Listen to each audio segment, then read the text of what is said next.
This white packet we're going to look at just briefly. We're not going to really look at it, but I give it to you because it is a great explanation of between Moses and Elijah from a Bar Ilan professor. Bar Ilan is a very important, prestigious university in Israel, and a lot of biblical scholarship comes from there. So if you want, it's not exactly how I'm going to put it because this is a Bar Ilan professor, but if you want to read more about it or review kind of what I said, this article is going to be good. I might refer to it just a little bit, but I thought I would give it to you. This gray sheet is what we're going to really focus on, but let's get it to the right place in the Bible. We are on Kings.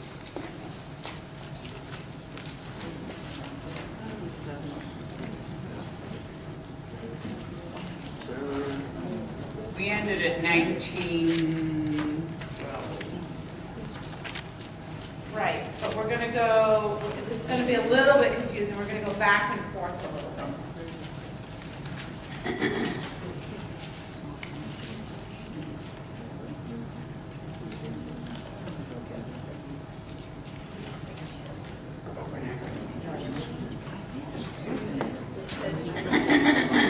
Okay. So what you have here is a blow-by-blow of the description between Moses and Elijah. And if we really had the time and the patience to flip back and forth, we would really read the passages. In other words, if you were in rabbinic school right now, or when I first learned this, getting the master's in biblical literature, the real way to do this is when it says, on Elijah, Kings 1:17:1, we read that, and then we flip over to Exodus 5:1, and we read that in its context, right? But that flipping back and forth, I think, is going to be, it'll take all the time. It's going to be a little bit disruptive, so we'll only do it periodically. But again, if you want to study it in more depth, I recommend you sit down with your Bible. It's kind of fun. You sit down with your Bible, and you take these two columns and you flip back and forth and read the verse before, the verse after, in some cases 3 verses before, 3 verses, and understand the context of it. And you'll really be entering into the scholarship methodology if you want to go home and do homework, okay? So, I don't know why Elijah, I don't know why, nobody really knows why, there are so many parallels between Elijah and Moses. And there's so many parallels that you're going to say, wow, why are there so many parallels between Elijah and Moses?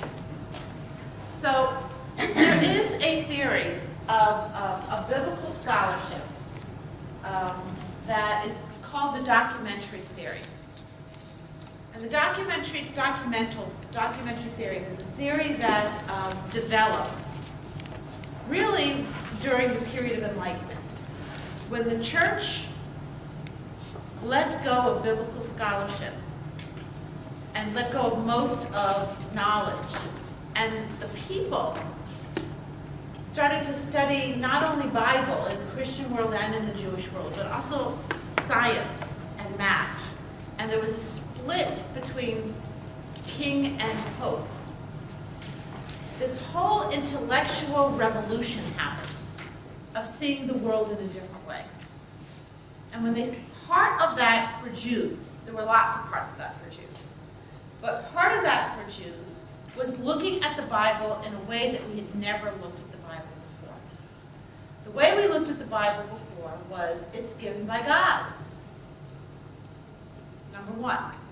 Number 2, Ein mukdam ve'ein mu'achar b'Torah, which means there is no sequence, there is no history in the Bible.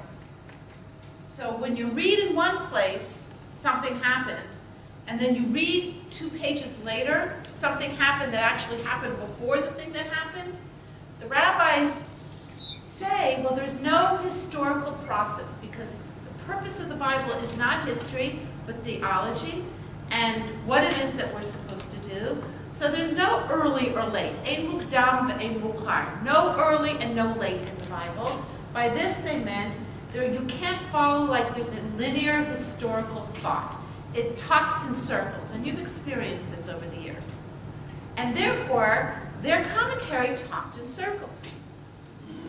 Along comes biblical scholarship, mostly Christian biblical scholarship at the beginning. Albright, if you've heard his name, Bright, Oates, eventually in the Jewish world, Kaufman. And all these people are saying, no, let's look at a critical analysis of the Bible. It's not a religious document. How would we read this if it wasn't religious? How would we read this if it wasn't theological? How would we make sense out of the fact that it starts here, it goes several pages later, and then it seems to circle back again? That doesn't make any sense. How do we make sense out of it? And in the early days, it came up with something called the documentary theory. And the documentary theory said there are actually 4 authors of the Bible and 1 redactor. Redactor means editor. Okay? So the 4 authors of the Bible are J, E, P, and D. That's their names. J, E, P, and D. J are all those pieces in the Bible that mention Yahweh. There's no J sound in Hebrew, so Yahweh becomes J, like Jerusalem becomes Jerusalem, right? So all those places that use the name of God as Yahweh is one writer. All those places that use the name of God as Elohim is a different writer. All those places that talk about the priestly code, sacrifices, and all, that's a different writer. And the book of Deuteronomy, sprinkled in other places, is a completely different writer. Now, this is a really interesting exercise. So when I was getting my first master's, before I entered rabbinic school, and then when I got into rabbinic school, but my first master's was all in this theory. And I was like, oh my God, why didn't anyone tell me this? This is amazing. And if this class was about that, I could show you, I'll just mention it to you before really just showing it to you. There are 2 creation stories of Adam and Eve, right? Adam and the rib, Eve, and God created man and woman, He created them. So the question is, why are there 2 created? Well, this one will tell you these are 2 different writers and an editor that put it all together. And that's all over the Bible. So I had a professor once who gave us a piece and had us take 4 different color highlighters and highlight where we thought the different authorships were. And it was fascinating. Fascinating. Like the entire thing opened up to me in a way that I had never seen it before. And then after getting the master's, I rejected the theory completely. When I was teaching religious school and I was getting a master's, I was teaching them all these little 3rd graders, JPD. But I rejected it completely. Why did I reject it completely? And I'm not a scholar, so it's just me. It's not a scholar that's really talking to you. I can't tell you if it should be rejected or shouldn't be rejected. Because the theory behind this is that this editor either in some places did a really bad job, or was a little bit of an idiot, or really, why did you put, and the whole thing it's choppy. When you do that, it doesn't flow. So if you look at the Bible differently, which was what my thesis was with Elijah the prophet. I was an English major. I studied literature as an undergrad. If you look at the Bible, again, not as a document of theology, just for a second, but rather as a piece of literature, then you don't look at JEPD. You look at irony and metaphor and allegory and theme and leitmotifs. Are you breaking out in hives because you're remembering freshman comp? Right? And even if you don't know, diction, which is word choice, and even if you don't remember what exactly all of these mean, you get it. It's a completely different way of looking at it. I took on the biblical analysis as a piece of literature. Not that I didn't believe it came from God, but I also didn't believe that it was cut and pasted by some idiot. Okay? And so when you look, and you see how I teach, now that I've let you in a little bit, you see that I teach that way. What are the themes? What is the metaphor? What is this trying to say? What does this say to you? What is the ironic juxtaposition? You know, what is this an allegory? You see how I teach that. I actually even do counseling that way. I tell me your story, and it's a story. So I look at the themes, and I look at the metaphors, and it's actually very effective. It's a real way of counseling. So why am I telling you this now? It's exactly what you wanted to know, right, Janet? That's where you go. Because, well, why do you think I'm telling you this? To broaden our It's related to what we're about to do now, yes, but always. Because the question I started out with was, I don't know why there are so many parallels between Elijah and the prophet and Moses. But somebody, this is a perfect example of JEPD in an editor. So somebody who subscribes to this theory of biblical analysis will say to you, well, there was two different stories running around at the same time. And when it came time to codify the Bible, that means close it and make it holy. When it came time to codify the Bible, both stories by two different authors were retained with differences in the details. But the reason why Elijah calls it Horeb and Moses calls it Sinai is not because there are two mountains. It's because there were two oral traditions written down by one editor who cut and pasted them both and retained both traditions. The fact that there's a Elijah at a cave and a Moses at the cleft of a mountain isn't because there were two people, but because there was one person there were these two traditions, and the editor put it together with some differences. So if you're going to subscribe to this theory, this is a great example of it. That's why I told you that. Okay, Janet? Good. I got her permission. I feel better. Yeah. Is there also, was it written down, was there a degree of plagiarism? Was one person copying, or were they just oral that are getting written down? It's most likely, well, plagiarism is in the world of literary analysis. That's vocabulary of literary analysis. So most likely there were 2, 3, 4 oral traditions.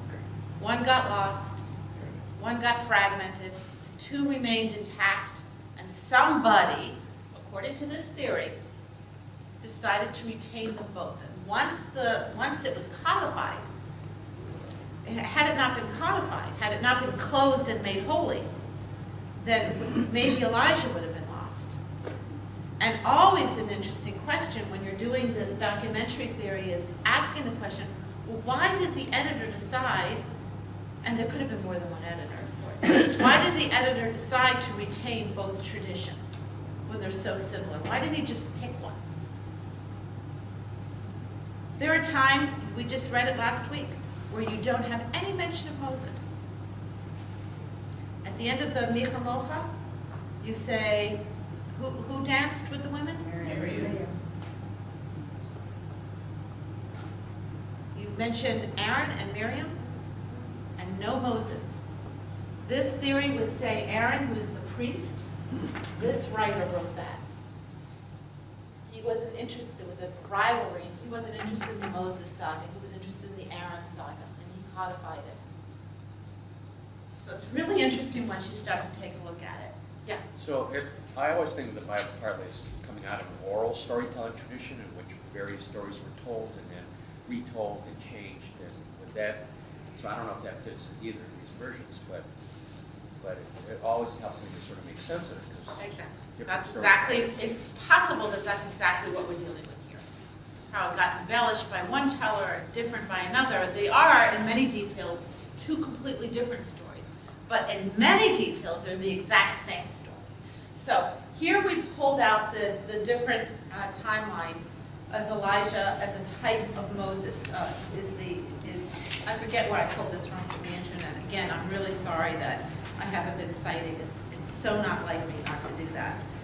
But there are many of these charts running around. It wasn't the chart that I had actually learned.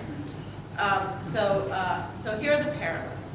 So it all begins with the confrontation of a leader who wants to destroy and obliterate you.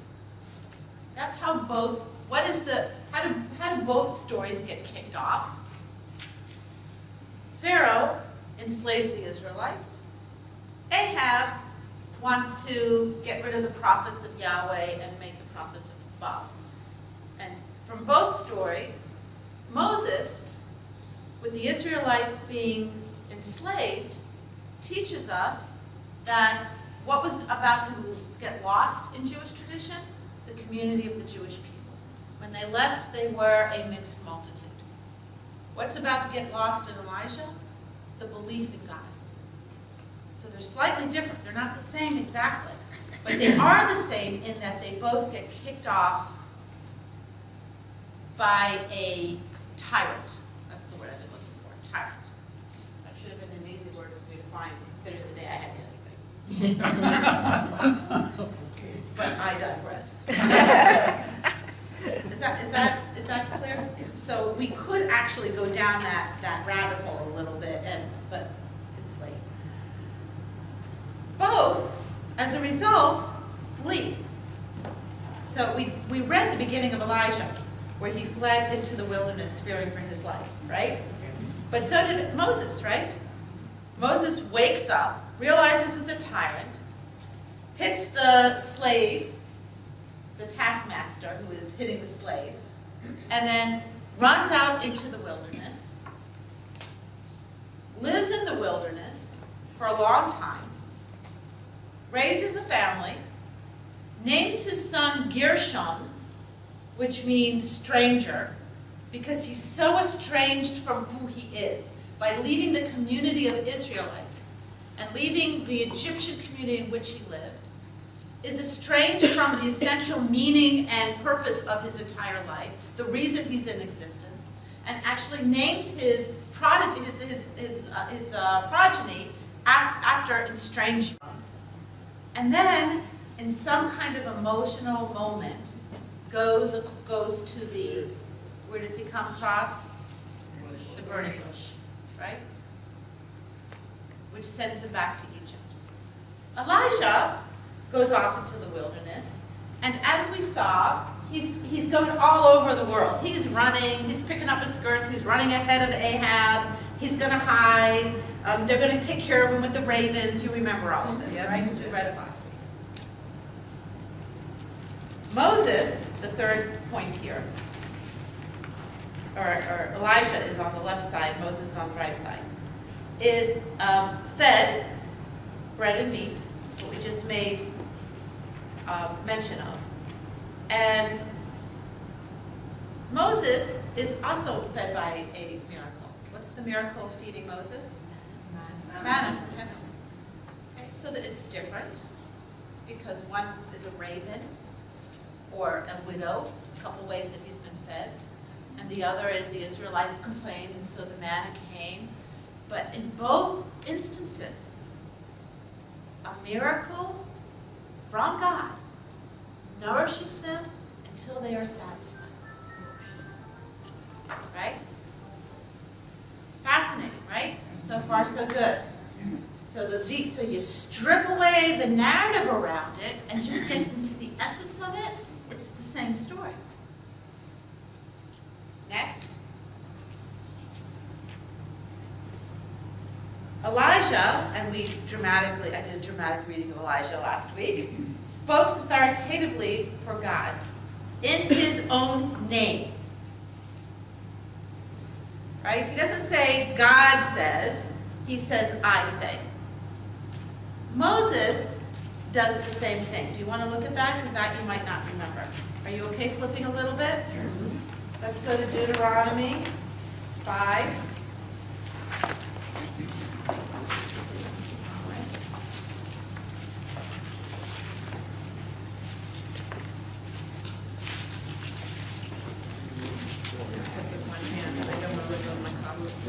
386 in the brown book. What about the green book?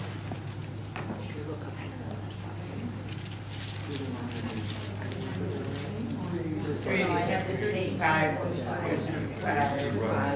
1. Most of the time, it says, V'yedaber Adonai el Moshe lemor. Right? I mean, a couple of you who read Torah know by heart. V'yedaber Adonai el Moshe lemor. That's how often it says, which means, and God spoke to Moses saying, or God spoke to the Israelites saying. It's like you could just, if you're going to memorize anything in Torah, it says it over and over again. But this is strange, therefore. Here it says, Moses summoned all the Israelites and said to them, Hear, O Israel, the laws and rules that I proclaim to you this day. Study them and observe them.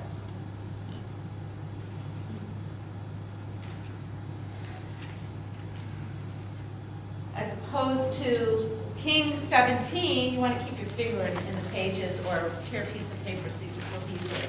King 17:1, Elijah the Tishbite, an inhabitant of Gilead, said to Ahab, As the Lord lives, God of Israel, whom I serve, there will be no dew or rain in my bidding. Now, for a scholar to recognize those two verses are the same is pretty amazing. But they are the same in that it's very odd that Moses speaks in the first person. It really parts from the tradition. So they say two different things. Moses says, I'm giving you Torah. Elijah says, I'm withholding from you rain. But each one isn't really the one that's giving either of them, not Torah or rain. So they're stepping out of their role as prophet and putting themselves in the center. That's the similarity. Okay? You got it?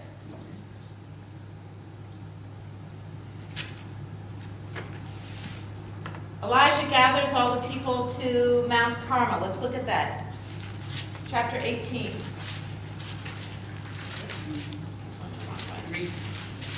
757. And then, It's actually 759. yeah. 19. Well, no, it's actually, Yeah, now someone else to join Yeah. 759. Now summon all Israel to join me at Mount Carmel, together with 450 prophets of Baal and the 400 prophets of Asherah who eat at Jezebel's table. You remember that, right? We read that.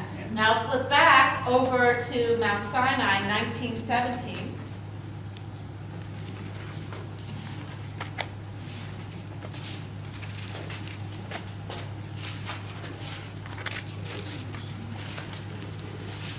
And it says,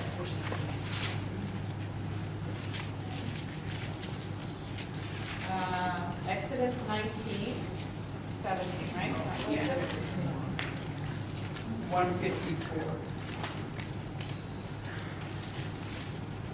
154 where? Moses led the people. Moses came down from Mount. Oh, go ahead and read it. Moses led the people out of the camp toward God, and they took their places at the foot of the mountain. Okay. So here, Elijah is assembling the people around this standoff with Baal, and Moses is assembling the people at Mount Sinai, but they're both assembling the people. Are you seeing how this is going? All right, let's keep going down the list, just so the similarities, we won't keep flipping. This particular scholar says he combats the prophets of Baal. Moses combats the magicians of Pharaoh. He says Elijah is successful in his intercession for Israel to the God of Abraham, Isaac, and Israel. And Moses is successful for the God of Abraham, Isaac, and Israel. Again, not Jacob. Here's a cue that you really aren't making this up, but you should be looking at the parallels, right? This is fantastic, the next one. Elijah took 12 stones at Mount Carmel. Do you remember that? And then he made a trench around it to pour the water. Here it's Moses has 12 pillars set up at Sinai, corresponding to the 12 tribes of Israel. Keep going. The Lord accepted Elijah's offering by sending fire from heaven and consuming it completely. The people threw themselves on their face. Remember, we read that, remember? Here, The Lord accepted Moses and Aaron's offering by sending fire, parallel, from heaven, consuming it completely, and the people threw down their face. That's in Leviticus. Keep going. Elijah's authority, 3,000 idolatrous prophets were slain. Moses, 3,000 idolaters were slain. If you don't believe it, I'm not going to flip back and forth now because I want to get, but you can do this exercise going home. After killing the prophets of Baal, Elijah climbed Mount Carmel to pray. Remember, he killed, and then he got depressed, and he went to the mountain, and he says, why am I here? After killing the idolaters, Moses climbed to Sinai to pray. This is actually very interesting. He went without food for 40 days and 40 nights. He went without food for 40 days and 40 nights. But if you look at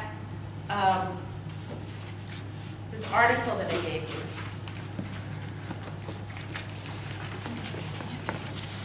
he shows the nuances there. It's number 8. It's on page, no page numbers. But he has bullet points, and it's number 8 that we're reading. Somebody like to read the first paragraph of number 8?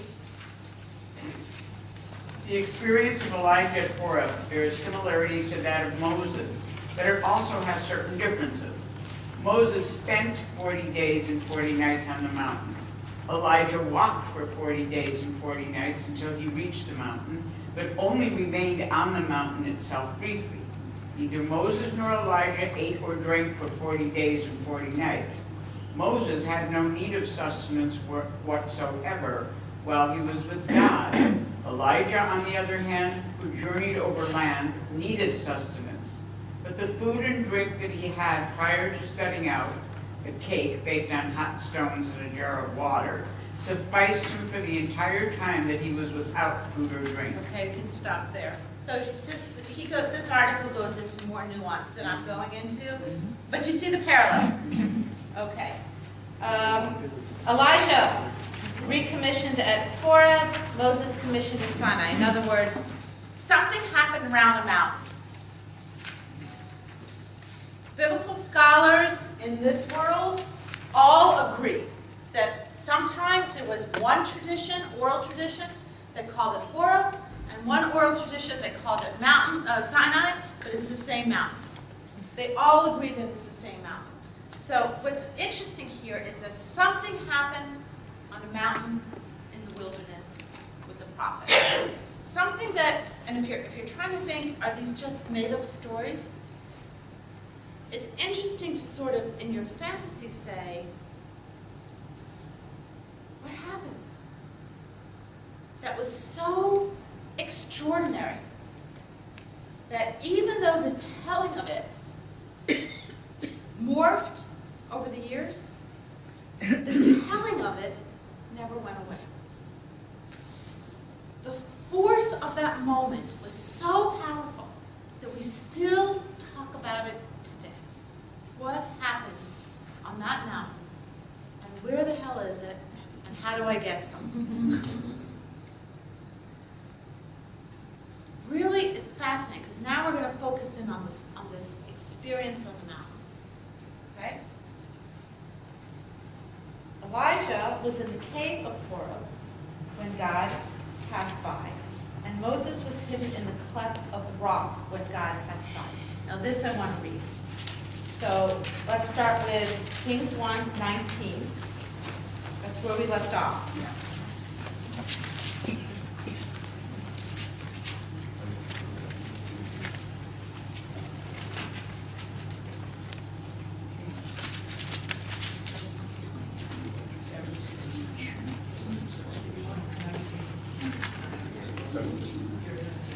So let's back up a little bit.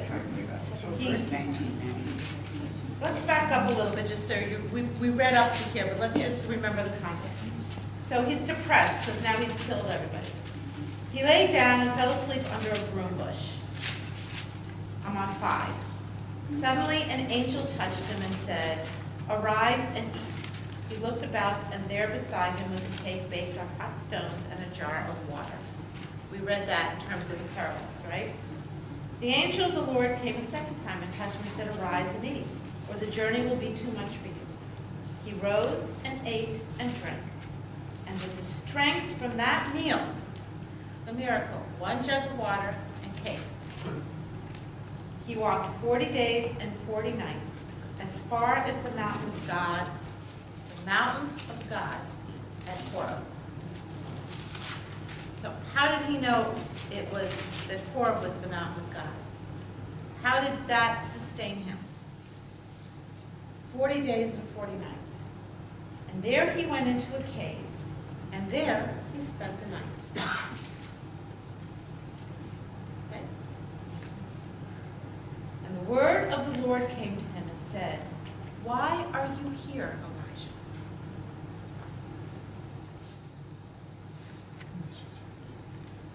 But God doesn't know.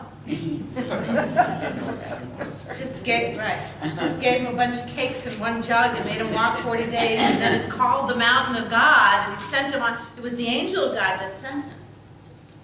So me now switching over to this theory of analysis needs to ask the question, what does that mean? Why are you here, Elijah? Malacha po Eliyahu. Such a beautiful, doesn't that sound beautiful? Yeah. Malacha po Eliyahu. Why are you here, Elijah? Now in our contemplation room, which looks like the cave of Elijah, there's this. This is what I put there. And when I stand next to it and I say, why are you here, Elijah? I pause there. And I honestly believe that the only reason that we are all here, that the synagogue even exists, is to answer that question. It is the existential question. God is not asking this because God doesn't know why he took the 40-day and 40-night journey. That would be stupid. He sent him on the journey. I have a teacher now in this course that I'm taking that he says, if you stare, this is a great line, you're gonna love this. If you stare at the text long enough, sometimes it blinks. And that's what happened here in this text for me. It blinked. So I had read it, I did my thesis on this, and all of a sudden, why are you here, Elijah? Malacha po Eliyahu just blinked at me and said, that is the existential question. We say the synagogue is based on the ability to find meaning and purpose. That's what we mean. That's why we're here. We have no business being in business if we don't answer that question. And it's not my question, and it's not your question, but it is my question, and it is your question, and it is Elijah's question. And God poses it to Elijah. So here he is in the middle of nowhere, on some mountain called the mountain of God, having fallen asleep after some kind of pilgrimage. Look at that as a pilgrimage, that walk in the wilderness. And is woken up by a voice that whispers in his ear, Malacha po, what you doing here? Why are you alive?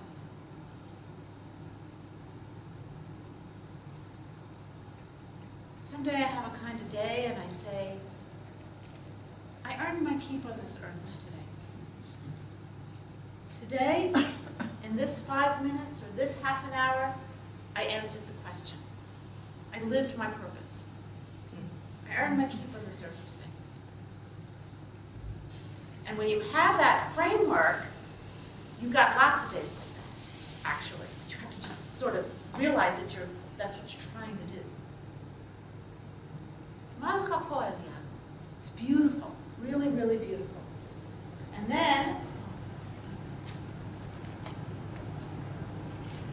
he replied, and this part I didn't put in the contemplation room. I put ... which means I didn't put something in the contemplation room. That's what the literary analysis will tell you. That's what that means. I am moved by zeal for the Lord of God of hosts, for the Israelites who have forsaken your covenant, torn down your altars, put your prophets to the sword. I alone am left, and they are about to take my life. And his answer basically means, I am so tired. I have been doing your bidding. All this hocus and pocus and fire and rain and running from here to here. I'm doing it out of a passion to answer that question. Why am I here? Because I think the reason I'm here is to serve you, God. And these people weren't serving you. And now what's going on? I proved it in the most dramatic way. The fire came upon the altar that was filled with trenches of water. And what do I get for it? They want to kill me. And I will tell you that I have those days too. What do you want from me? Because when you are living in that space of why are you here, and you try to ascend that purpose of your life to something grander or most beautiful, someday you feel like you earned your keep. And someday you say, this just isn't worth it. What do you people want from me? That was yesterday.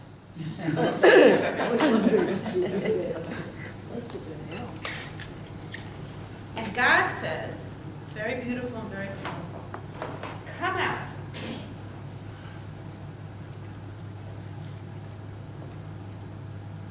What's it say in the Hebrew? Said, which means come out. Said.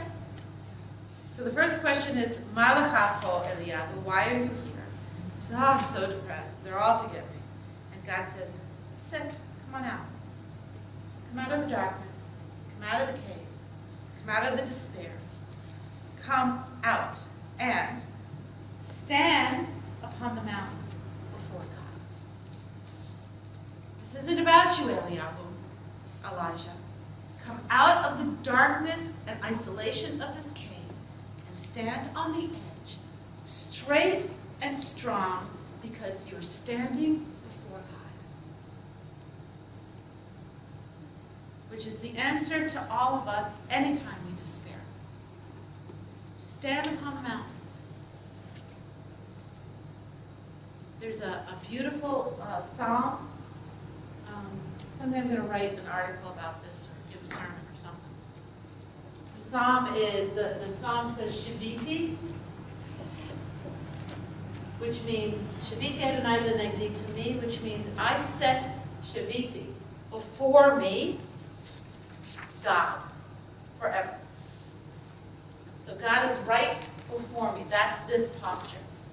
So sometimes we're Aleinu L'Shabeach, we vow in reverence to God, and sometimes we're Shaviti, we face God on, and sometimes Kadosh, Kadosh, Kadosh, we ascend.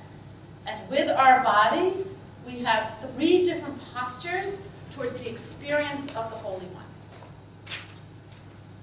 And as Elijah is bent over in this cave, sleeping and starving, he comes out into the Shaviti mode of the stand straight before me.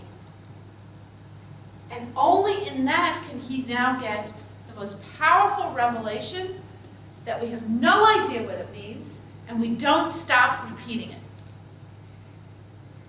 We have no idea what this means. We can play around with what it means by using the literary analysis. Let's read it. But we don't really know what it means. So he's standing on the mountain before God, and lo, hine, that's what it is in Hebrew. The Lord passed by. There was a great and mighty wind, splitting mountains and shattering rocks by the power of the Lord, but God was not in the wind. After the wind, an earthquake, but God was not in the earthquake. After the earthquake, fire, but God was not in fire. And after the fire, kol d'mama daka, which they translate as a soft murmuring sound, because we don't really know what kol d'mama daka means. Kol, a sound, d'mama, silent, daka, thin, a thin, silent sound. We don't know what it means, something like that. This is as good as translation as any. Now, in the context of the Elijah narratives, this is profound. Because up until now, his entire relationship has been one of grandiose miracles. Ravens and widows and resurrection and fire and brimstone and thousands of people dead. God is not in the fire. God is not in the earthquake. God is not in the wind. So Elijah, lest you think that God, was in all those places, because it was God that caught dew, rain, coming, going. That's not the real essence of God. So we needed to do the smoke and mirrors for the prophets. But you, Malachapo Eliyahu, what are you doing here? You stand straight upon the mountain and listen. You are in the Sinai desert. You are in the wilderness. There is no sound anywhere except the sound of God. And that which you are hearing, not with your ears, but with all senses of your being, including the senses that you have inside of you, that's the true experience of God. So if you're in despair and depressed, you miss the point. I'm in the silences.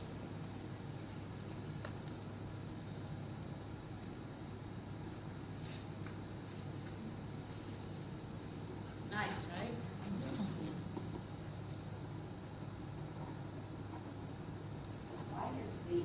Why is the question repeated and the answer word for word repeated in verse 14? Let's keep going. And when Elijah heard, okay, this is important.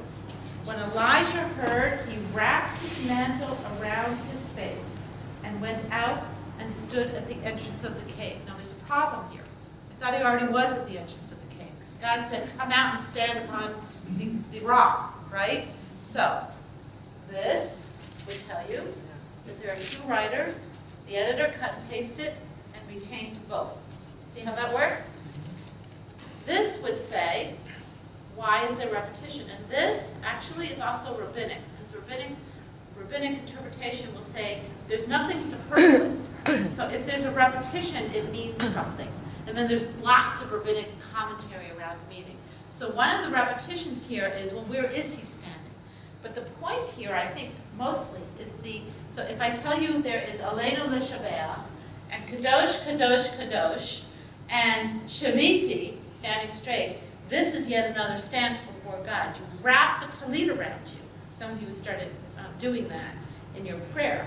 You wrap the mantle around you, not to hide from God, but to be more present in the spirit and the experience of silence, to be in awe, to be more present in the experience of awe, which is the same thing we're trying to do when we close our eyes during Shema. Right? The same. I just have to share this not relevant to you story, but very relevant to us. Ezra's uncle died yesterday. And his mother, Rachel, may her memory be for a blessing, died when Elam was born. So it was really unfortunate. And there were 5 kids who walked over the mountains from Aleppo, Syria, to come to Israel, and then the grandparents came in. And Ezra, which was the name of the uncle, because in Sephardic Jews, you name after the living grandfather. So there are 100 Ezras, 100 Yosis, 100 Mazals. They were all named after the living grandfather. Dod Ezra, Uncle Ezra, who was a healthy 84, just decided, I guess, it was time. Anyway, it was Shabbos, this Shabbos. And his son got a premonition that he shouldn't go to shul, and though he doesn't drive on Shabbos, got in his car and went to see his father. They davened, his father said no more. He called son, called all the kids around the bed of the father. And the wife, who was not particularly a religious person, Odette, said to him, Ezra, just say Shema. And he said, Shema Yisrael, Adonai Eloheinu, Adonai Echad, closed his eyes and died. On Shabbos. The bed next to him was an Orthodox man, and he says, this is a righteous person. He started saying psalms over him. Because they say that a death on Shabbos is a righteous death of a righteous person. And that he said with Shema on his lips is just so incredibly poignant. But the reason why I remember it, because it's just, just found out about it yesterday, is because that's what this moment is. This moment is the same as this moment. It's let me block out the world so that I can hear the Kol Lamandaka. Even if they say Shema Yisrael and Elohim and Echad, what am I saying in essence? That God is one. That I understand the unity of the universe, that there's a oneness to the world. And so prayer has this dance. You bend, you lift, you stand, you sit, you cover your eyes, you wrap yourself. It's a dance. It's not the Protestant ethic that we learned as Reformed German Jews. That's not, you sway. It has movement to it. So here in this mantle is like this. So he puts the mantle around. And after so here, Phyllis, to answer your question. Now, I'm not here. I'm here, right? Why is there repetition? Why does he then again ask him? Because when you, it's a different question. When I ask you, what's the purpose of your life? Why are you here? And as I'm asking you that, you are in despair and disconnected from everything essential. It's a different question than when I ask you, when you were standing straight in the presence of unity and oneness and love and God, after experience a wind that destroys the world and an earthquake that destroys the world and the fire that destroys the world, and understand that the murmurings and silences in your soul, and now I'm asking you, why are you here? It's the same question, but yet in a deeper asking. Right? That's this person speaking, not this person speaking. This person would say, 2 editors, cut and paste. You see why I kind of rejected this? It's just not me, but you might like it. And he answered, the same answer. I am moved by zeal for the Lord, the God of hosts, for the Israelites have forsaken your covenant, tore down your altars, put the prophets to the sword. I alone am left, and they are about to take my life. Same answer, but this time God says to him, go back. Go back to where you came from. Go back. So it's, it's Malacha, what are you doing here? Tzeh, come out. Go back. In the Hebrew, it's 15, Lech Shuv. Go back. Lech, right? So you could just make a poem out of that. Just those verbs that tell you what direction to go into, what action are you supposed to take. You just pull that out of the text, and there's a poem there. There's a sermon there, right? Particularly for a guy who's been zigzagging all over the earth.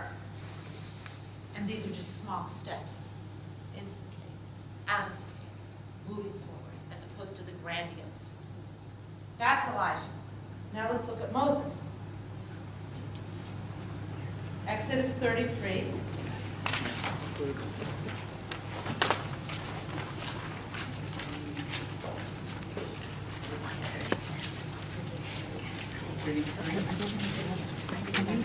Verse 21.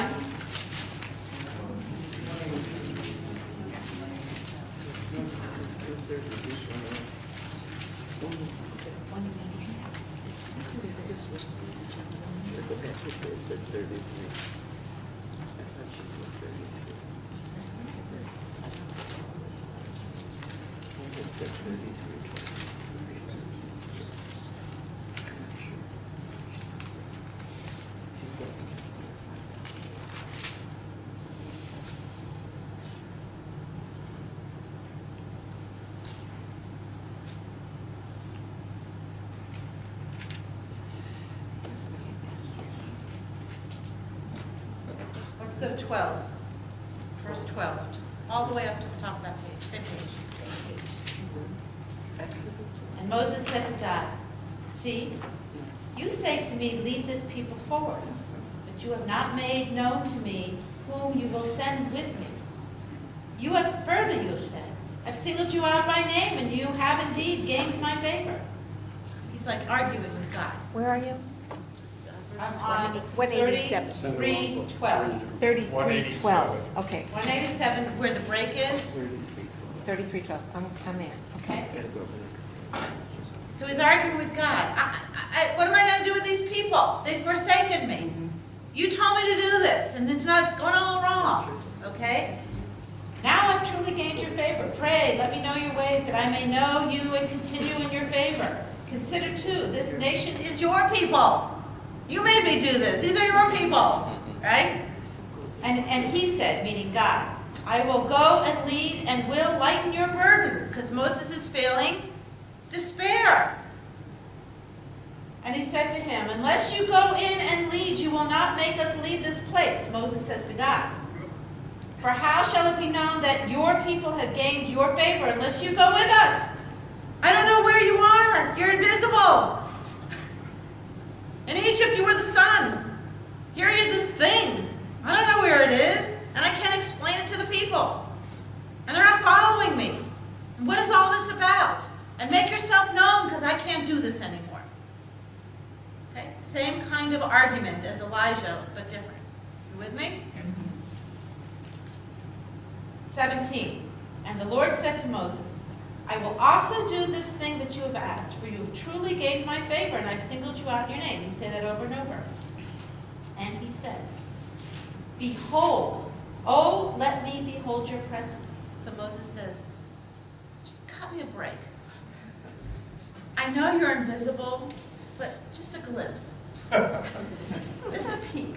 I won't tell anyone what I saw. And he answered. Beautiful answer. Wait till you see this. God answered, I will make all my goodness pass before you, and I will proclaim before you the name of the Lord, and the grace that I grant, and the compassion that I show. But you cannot see my face, for man may not see me and live.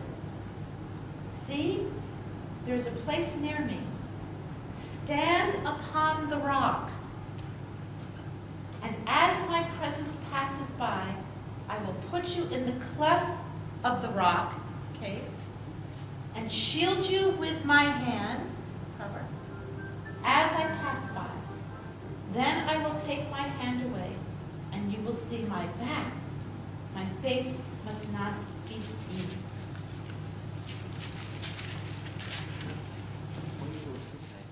Wow. Right? Here we have Moses in great despair, and God says, okay, but you're really not going to see me. I'm not fire and earthquake. You can't see me and live. It's not how this is set up. Stand upon the mountain, and as I pass by, I will put you in the cleft of the mountain, like a cave. I will pass by. And as I pass by, and what is this passing? Is it a physical passing? Is it another cold mamadika? There's talk of God's face, there's talk of God's back, but as I pass by, I will cover you, like Elijah's covered with the mountain, and like mantle, and I cover with the Shema, I will cover you. And when I put my hand away, you'll see the essence of me that has gone by.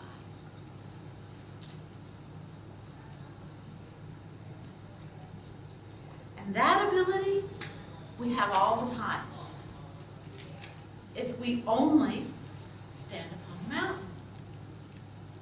Because most of the place we live is, seriously, what are you doing this to me for? No one's listening to me. My life is boring. My life is interesting. I'm so busy. I'm so tired. Right?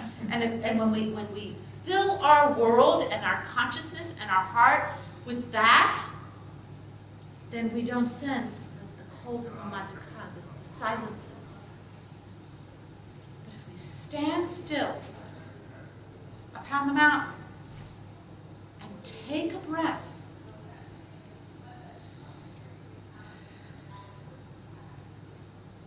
and go inside, then the essence of this spiritual commanding voice that is calling upon us to recognize the purpose of our lives will be sensed somehow. It really will be. And therefore, though the details are different, it's the same story. Do you see that?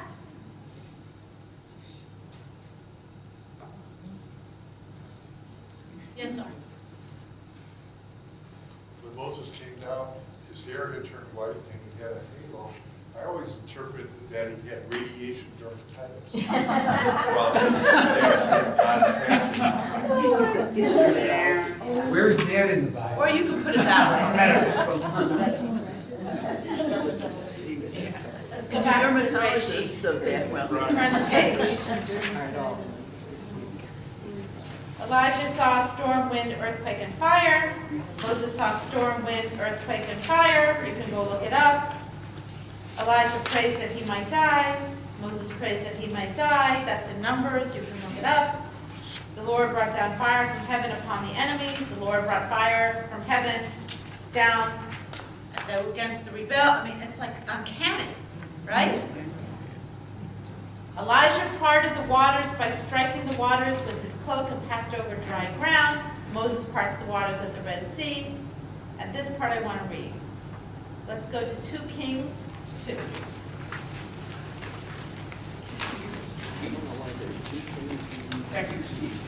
Second Kings 2.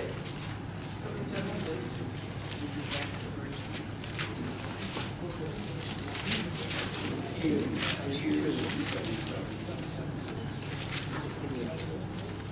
know, you're such a learned group. Don't get good at page numbers. Get good at chapters and Right, it verses. happens in the top of the page. Seriously, just like tough it out.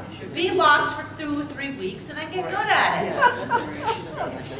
It's the same kind of competition. Who can find the page we used to do as rabbinic students. I found the verse in chapter 1. I can't get to the page though.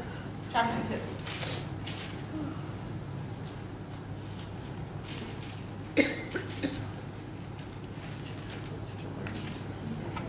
Chapter 2. The Lord was about to take Elijah up to heaven in a whirlwind. Good to know. How does Moses die? We're not quite sure how Moses dies. We know last time we see Moses, he's looking over the mountain, not going to the promised land. And Moses' burial place, unlike Abraham, Isaac, and Jacob, we have a tradition of where they're buried. We don't know where Moses is buried. We don't know how he died. All kinds of midrashim was that it was the kiss. God kissed him and took his soul away because he raged against the angel of death. And the only way that he bargained with the angel of death, and the only way that he could really go is a kiss of death. And the kiss of death does not mean what it does in Christian literature. It means that God himself took him. And as a matter of fact, when we were talking about my husband's uncle, that's the phrase my husband used. Nishikat Mavet. Or mitat nishikat. That's how I put it. Mitat nishikat. Which is exactly from that midrash of Moses ascending, that God came down and took him with a kiss. So when you hear kiss of death, like it's bad in Christian, but here in Jewish world, it's really good. Elijah and Elisha. Now, Elisha, we haven't had time to really introduce Elisha, but Elisha is going to be Elijah's successor. Okay? And God's about to take Elijah up in a whirlwind. So Elijah and Elisha had set out from Gilgal. We can actually go to that place, Gilgal. We know where it is. It's down in the south, crossing the Jordan, by the way. They went from Mount Carmel, now they're down in the south. Elijah said to Elisha, stay here, for the Lord has sent me on to Bethel. Now he's going up north, far away. And the Lord lives as you live. And Elisha said, I'm not leaving you. So they went down to Bethel, so the two of them were together. Disciples of the prophet of Bethel came down to Elisha and said to him, do you know that the Lord will take your master away from you today? He replied, I know it too. Be silent. So Elijah's trying to outrun Elisha. Elijah knows he's going to die.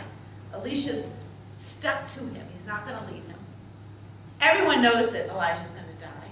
And Elisha's going to say, I know he's going to die, and then he's silent. Then Elijah said to him, Elisha, stay here, for the Lord has sent me on to Jericho. All right, so he was at Gilgal, he went to Bethel, now he's going to Jericho. As the Lord lives and you live, Elisha says, I will not leave you. So they went to Jericho. And the disciples of the prophets who were at Jericho came over to Elisha and said, do you know that the Lord your master will be taken from you today? And he said, I know it too, and was silent. Elijah said to him, stay here, for the Lord has sent me to Jordan. Okay, now he's going this way. And as the Lord lives and as you live, I will not leave you, he said. And the two of them went on. And 50 men of the disciples of the prophet followed and stood at a distance from them, as the two of them stopped at the Jordan River. Right, so Elisha, you're following this? I'm reading fast, but you're following this, right? Yeah. Elisha stuck to him, and now the prophets aren't even approaching him, because everyone is sensing something's about to happen. They stand far away, and they see teacher and disciple at the Jordan River. And they're watching. Thereupon, Elijah took his mantle, same mantle that he covered himself with God, rolled it up, struck the water. It divided into right and left. Okay, so the parallel here is clear to you, right? The two of them crossed over dry land. As they were crossing, Elijah says to Elisha, tell me, what can I do for you before I am taken from you? Elisha said, let a double portion of your spirit pass on to me. We don't know. See the little numbers? Mm-hmm. It's because we don't know. The Hebrew's ambiguous. But Elijah's teacher says to student, what can I do for you? And student says something like, make me worthy of this. Make me at least as good as you are, because I am so unworthy. Without a double portion of what you have, I'm not even going to be able to do what you've done. Something like that, probably. And he says, Elijah, you asked a difficult thing. Now, I want you to understand where they are. Water of the Jordan here, water of the Jordan here. They're in the middle on dry land. 50 prophets seeing the mantle, seeing master and teacher whispering to one another. Teacher, I am unworthy. Master saying, no, you are worthy. Right? You have the visual of this. You've asked of me a difficult thing.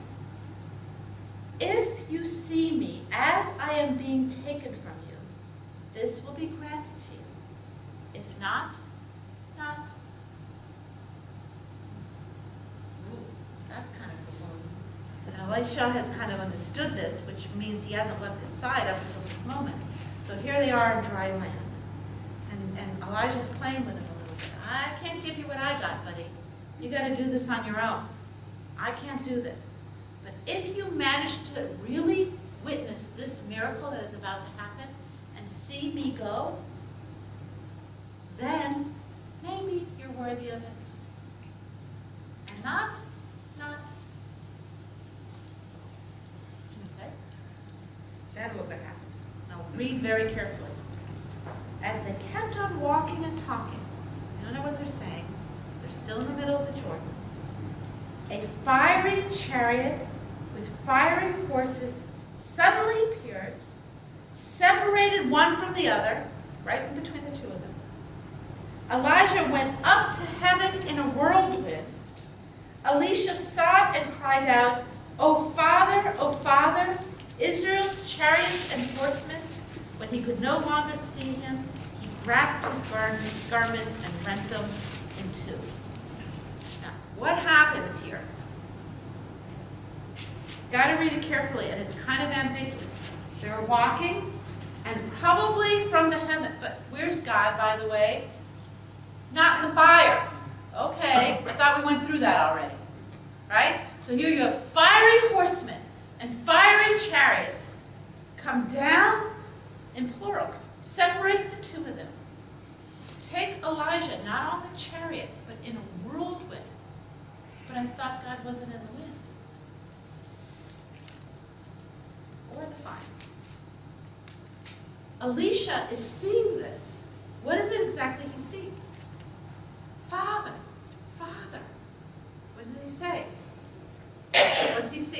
say he sees?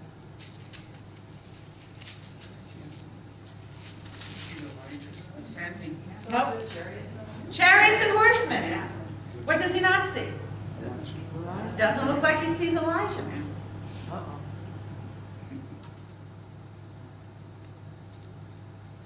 Sounds like he did see Elijah just before that, though.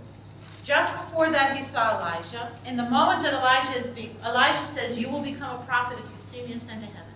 Elijah goes up in a whirlwind. Elisha sees the chariots and the horsemen, not the whirlwind. And when the whole thing is gone, he realizes it's over in an instant. Just like the, yes, Jeff. But it says here, when he can no longer see him, so it's like See what? he did see him. Pardon? See what? Him. But that's ambiguous. Because in the Hebrew it says, verse 12, Lo ra'uhu. Didn't see him. Him what?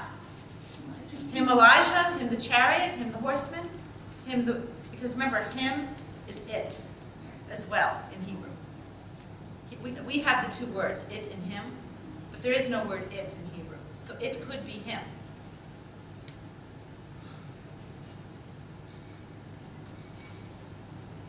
And when he saw all this was over, he did the traditional mourning, rent the garment, which is why we do the little ribbon, of course, and realizes his master is dead. Now, the interesting thing is, when you read further and you read about Elisha, a lot of these stories repeat all over again. Widows and resurrection and stories, and you're saying, well, wait a minute. Was this about Elijah or Elisha? Why are there parallels between Elijah and Elisha? Because there are total parallels between Elijah and Elisha. So is this about Moses, Elijah, Elisha?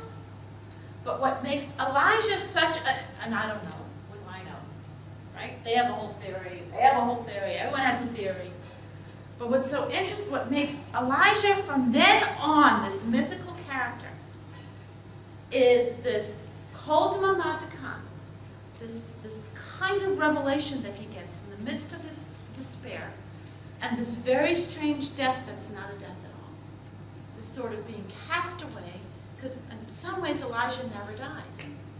And the good news is, because Elijah has never died, he can come to visit when you circumcise your son, if you sit on his chair, and when you open the door to feed every hungry living being at Passover. And at the end of every Shabbos, when you say, this week there's a separation between holy and ordinary, but maybe Eliyahu Hanavi, Eliyahu HaGiladi from Gilad, Eliyahu HaTishba'i from the Tishbite. If you come, Elijah, there'll be no separation. I'll walk into redemption Saturday night rather than into Sunday. Because he didn't die.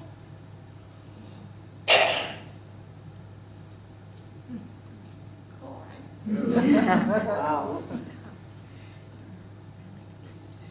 I present you Elijah the prophet.